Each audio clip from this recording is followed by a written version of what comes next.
ভক্ত এবং ভক্তিমতী মায়েদের শ্রীপাদ পদে আমি প্রণাম জানাই।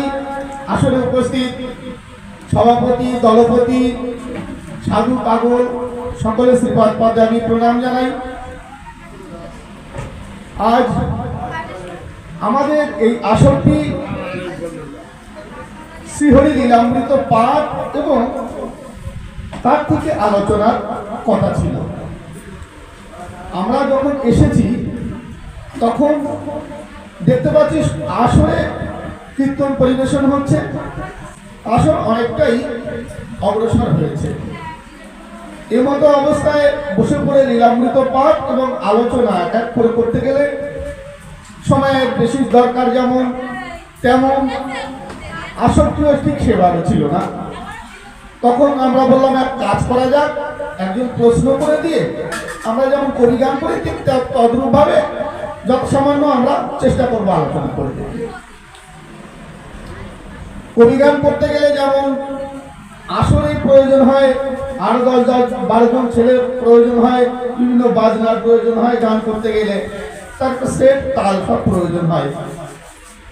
তা আমরা কথা বলবো আমাদের মানুষের কাছে, এর জন্য বাজনার প্রয়োজন আছে বলে আমার মনে হয় না। তাই মনে মনে চিন্তা করলাম তাই যে এই জায়গায় দুটো কথা অন্তত বলে যাই।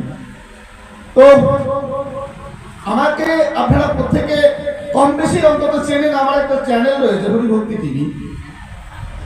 বাবা অপূর্ব আসলে দাঁড়িয়ে বললেন আমার চ্যানেলে নাকি আমি আলোচনা যা করি তা বেশি পাইয়েছে সাটা। আপনাদের কাছে একটু বলে যেতে চাই, আসলে সাটাম দিয়ে যাই না শাস্ত্র আলোচনা বলে যাই, তার একটু আওয়াজ আজকে আমি দেব।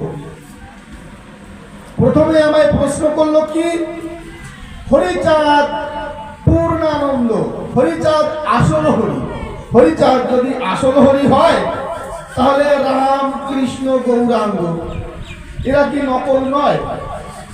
একজন যদি আসল হয় তাহলে আসলগুলো কি হয়? নকল হয়। তা তারকচন্দ্র কেন এরকম লিখেছেন শ্রীহরি লীলামৃতের পাতায়?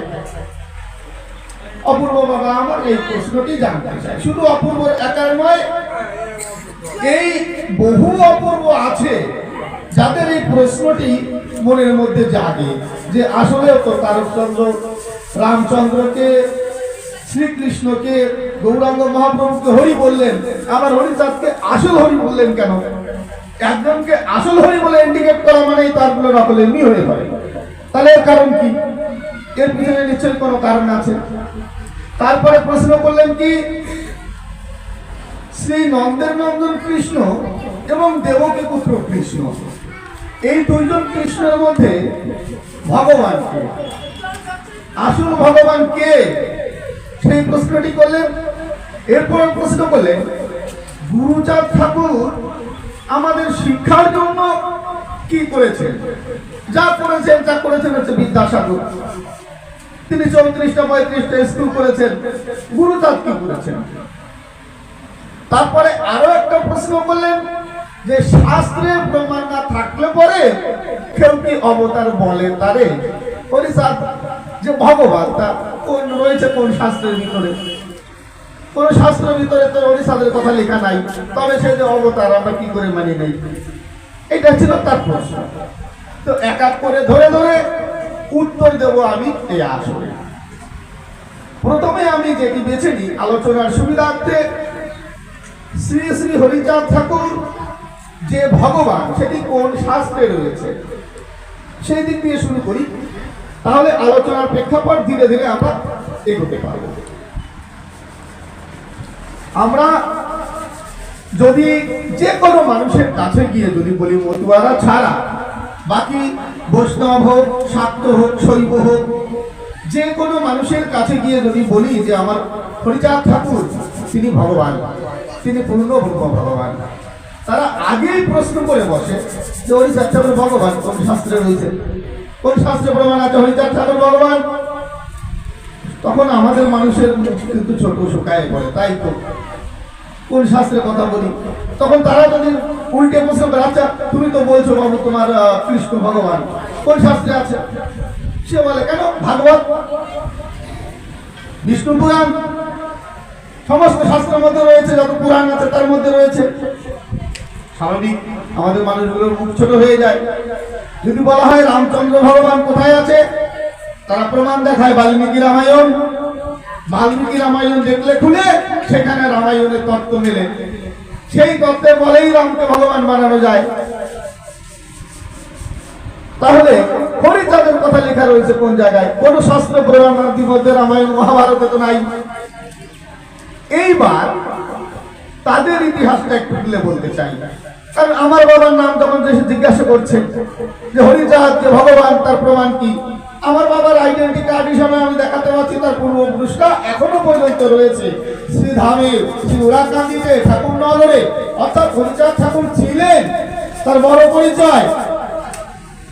এবার আমরা যদি প্রশ্ন করি ঠিক উল্টোটি ঘুরিয়ে, যে বাবা তোমার রামচন্দ্র যে ভগবান, তার প্রমাণ একটু আমাদের যদি দেন, তার প্রমাণ সে ভগবান যে সে ছিল তারই বা প্রমাণ কি? এখন সে বিভিন্ন শাস্ত্র গ্রন্থ দিয়ে উড়ে বেড়ায়। এবার আমি তাদের শাস্ত্রের একটা রচনার ইতিহাস বলি। শাস্ত্র গ্রন্থ তাদের কত প্রাচীন।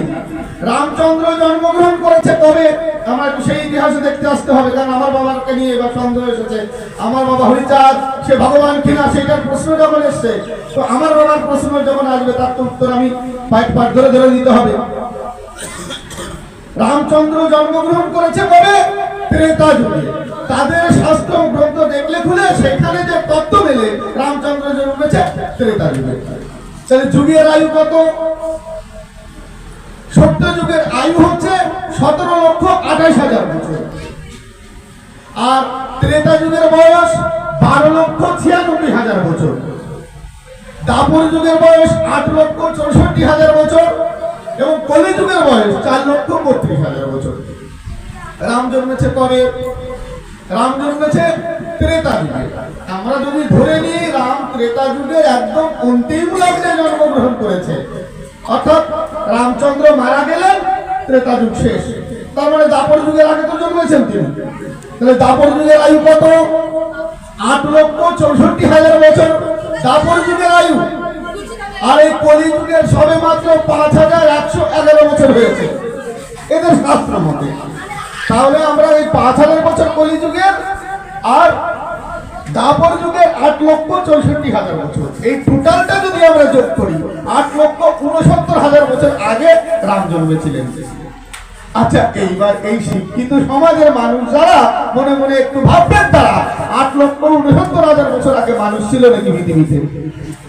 8,69,000 বছর আগে পৃথিবীতে মানুষ ছিল না। মানুষ গোছের এক ধরনের প্রাণী ছিল যাদের বলা হতো হোমো ইরেক্টাস, হোমো লিয়ান্ডারথাল, যারা মূলত মানুষ নয়।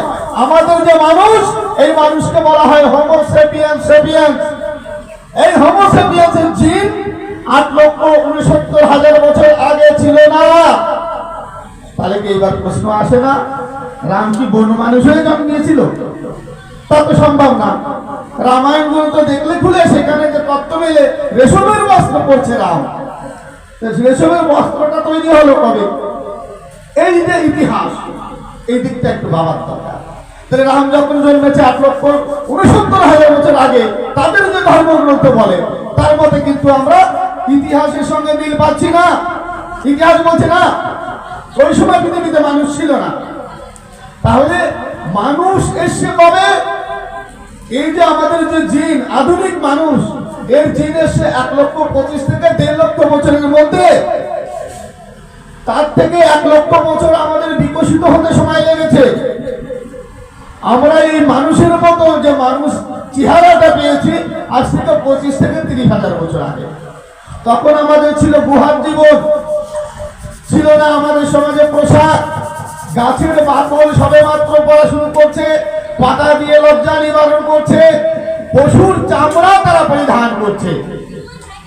তাই তখন কিন্তু আমরা কোনো মতে এই রামচন্দ্রের অবতার পাচ্ছি না। যদি আজ থেকে 25-30,000 বছর আগে রাম জন্মাতো তাদের শাস্ত্র মতে পেতাম, তবুও বোঝা যেত না ওই সময় রাম হলেও হতে পারে।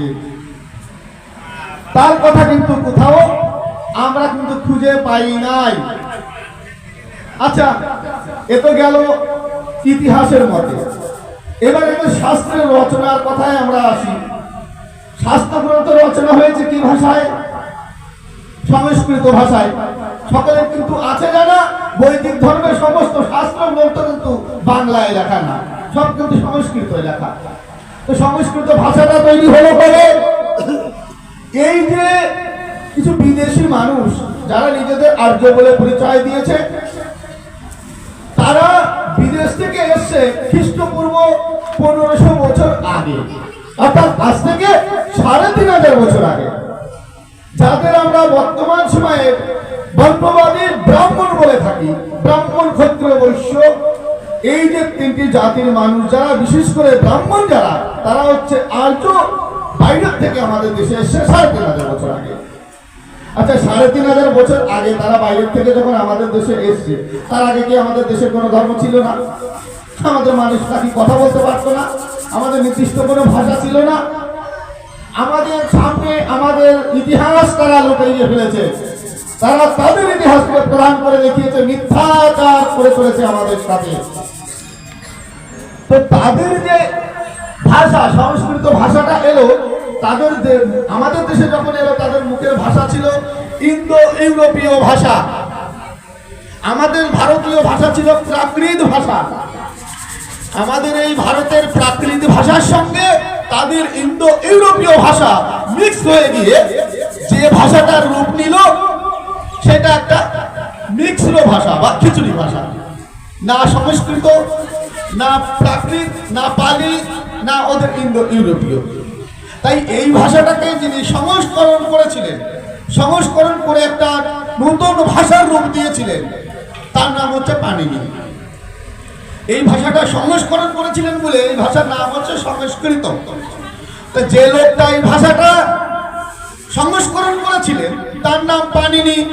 এবার যদি আমরা একটু খোঁজ করি পাণিনি কবে কার লোক, তবে আমরা পাবো ইতিহাস বলছে পাণিনি খ্রিস্টপূর্ব 5ম শতাব্দীর লোক।